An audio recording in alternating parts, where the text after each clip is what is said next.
दोस्तों यूपीएस और एनपीएस को ना करें और ओपीएस से प्यार करने वाले इस वीडियो को ज़्यादा शेयर करें। जी हाँ दोस्तों, यहाँ पर देख सकते हैं पुरानी पेंशन जिंदाबाद। जी हाँ दोस्तों, देश के शिक्षकों व कर्मचारियों की पुरानी पेंशन बहाली का मुद्दा संसद में उठाने के लिए सांसदों को कोटि कोटि आभार। यहाँ पर देख सकते हैं ये 15 तारीख, जहाँ दोस्तों 15 दिसंबर का रिसेंट न्यूज है। भारत सरकार वित्त मंत्रालय वित्तीय सेवा विभाग लोकसभा, जहाँ दोस्तों प्रश्न संख्या 2308।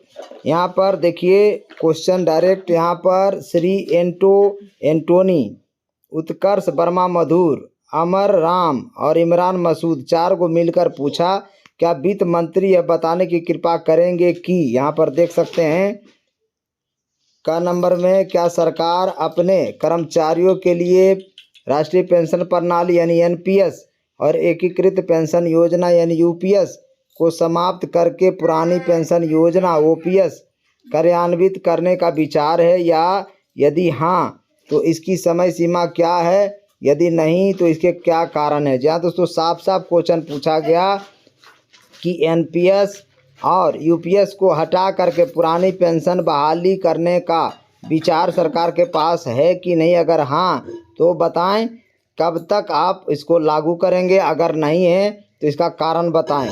ख नंबर क्वेश्चन देख सकते हैं, क्या कई राज्य सरकारों ने अपने कर्मचारियों के लिए ओपीएस लागू की है। आपको पता होगा बहुत सारे राज्य हैं ओपीएस लागू किया है, जैसे हिमाचल प्रदेश, झारखंड, राजस्थान, पंजाब में भी आम आदमी पार्टी ने बोल रखा है। इसके अलावा और राज्य भी हैं। यदि हाँ तो केंद्र के पास जमा की गई निधि को राज्य सरकारों को वापस करने की प्रतिक्रिया क्या है। आपको पता होगा एनपीएस का पैसा कट रहा है और पीएफआरडीए में जमा हो रहा है, तो उसे वापस देने का क्या विचार है। जिन राज्यों में ओपीएस लागू है उनके जमा की गई धनराशि राज्यवार ब्यौरा क्या है, पूरा सवाल पूछा गया।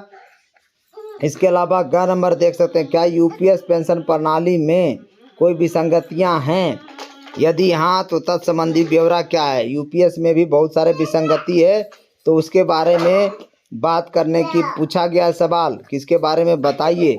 इसके अलावा घ में आप देखिए, क्या सच है कि कर्मचारियों की सेवा के दौरान उनके वेतन से काटा गया अंशदान उन्हें सेवानिवृत्ति के समय वापस नहीं किया जाएगा। यहाँ दोस्तों यानी आपको पता है कि 30-35 साल लोग नौकरी करते हैं, 10% कट कर सरकार के पास जाता है ब्याज सहित, उसके उस पर टैक्स भी लगता है, सरकार देती है।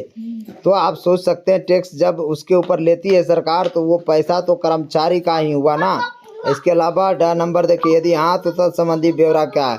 इसका जवाब यहाँ पर देख सकते हैं कि वित्त मंत्रालय में राज्य मंत्री हैं पंकज चौधरी, उन्होंने का आंसर दिया है कि राष्ट्रीय पेंशन प्रणाली एनपीएस अथवा एकीकृत पेंशन योजना यूपीएस के अंतर्गत आने वाले केंद्र के सरकार के कर्मचारियों के संबंध में पुरानी पेंशन योजना को बहाल करने का कोई प्रस्ताव सरकार के पास विचाराधीन नहीं है, पूरा तरह से नकार दिया है सरकार ने। इसके अलावा राजस्थान, छत्तीसगढ़, झारखंड, पंजाब, हिमाचल प्रदेश के राज्य सरकारों ने पेंशन निधि विनियामक विकास प्राधिकरण, जिसको पीएफआरडीए बोलते हैं, को अपने राज्य सरकार के कर्मचारियों के लिए पुरानी पेंशन योजना ओपीएस को पुनः आरंभ करने के अपने निर्णय के बारे में सूचित कर दिया है, क्योंकि वहां पे राज्य सरकारों ने ओपीएस लागू कर दिया है। वो पीएफआरडीए को भी बता दिया है कि राजस्थान में, छत्तीसगढ़ में, झारखंड में, पंजाब में, हिमाचल प्रदेश में पुरानी पेंशन बहाल है। पीएफआरडीए राष्ट्रीय पेंशन प्रणाली के तहत निकासी और आहरण विनिमय 2015 के साथ पठित पेंशन निधि विनियामक एवं विकास प्राधिकरण 2013 के और अन्य सुसंगत विनियमों के अंतर्गत ऐसा कोई प्रावधान नहीं है, यानी ये पैसा भी देने का कोई प्रोविज़न नहीं है। ऐसा ये बता रहा है कि पीएफआरडीए से आप निकाल नहीं सकते हैं, जिसके माध्यम से अभिदाताओं की संचित राशि सरकारी अंशदान एनपीएस में कर्मचारियों के अंशदान के साथ साथ उपार्जन को वापस किया जा सकता है, राज्य सरकार को वापस जमा किया जा सकता है। ऐसा कोई प्रोविज़न अभी नहीं है। ग से ग घ अड़ंगा तक के देखिए, निधि आधारित पेंशन प्रणाली होने के कारण यूपीएस कर्मचारियों के सुनिश्चित भुगतान के लिए लागू योगदान कर्मचारी और नियोक्ता दोनों में से के नियमित और समय के संचय और निवेश पर निर्भर करता है। यूपीएस के अंतर्गत सेवानिवृत्ति के समय अभिदाता नीचे दिए गए लाभ प्राप्त करने के लिए पात्र हैं। यहाँ पर देख सकते हैं कि यूपीएस में क्या क्या लाभ मिलता है।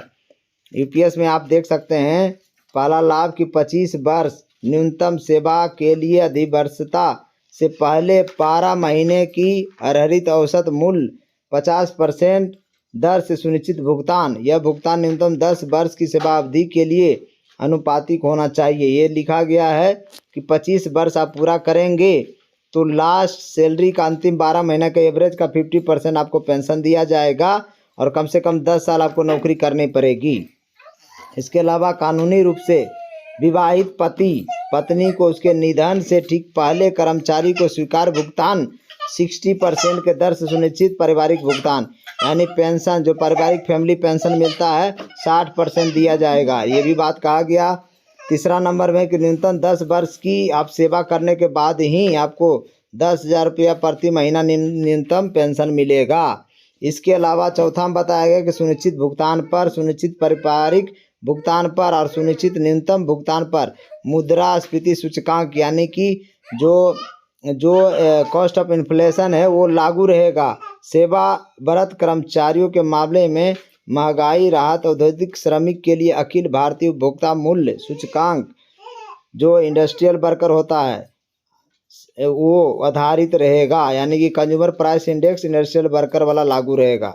इसके बाद पांचवा बताया गया यूपीएस में कि सेवा के प्रत्येक 6 महीने पूरी होने पर सेवानिवृत्ति के तारीख को मासिक मूल वेतन और डीए का 1/10 के दर से ग्रेच्युटी के अलावा सेवानिवृत्ति पर एक मुश्त भुगतान लमसम अमाउंट दिया जाएगा और सुनिश्चित पे आउट की मात्रा कम नहीं करेगी, ये भी बताया गया। इसके अलावा लास्ट पॉइंट देखिए बता रहा यूपीएस में कि एक बार पे आउट शुरू होने के बाद कर्मचारियों की सेवा के दौरान उनके वेतन से काटे गए अंशदान को वापस करने का कोई प्रावधान नहीं है, साफ साफ लिख गया।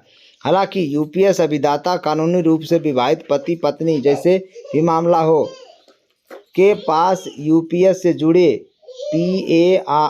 PRAN में उपलब्ध अधिवर्षता और स्वैच्छिक सेवानिवृत्ति या मूल नियम 56J के अंतर्गत सेवानिवृत्ति के तारीख को व्यक्तिगत कॉर्पस या बेंचमार्क कॉर्पस जो भी कम होगा उसका 60% धनराशि निकाल सकते हैं। यानी जब आप रिटायर होंगे तो जो भी जमा आपका पैसा है आपका 10% कट रहा है, सरकार 18.5% जमा कर रही है, यानी टोटल 28.5%।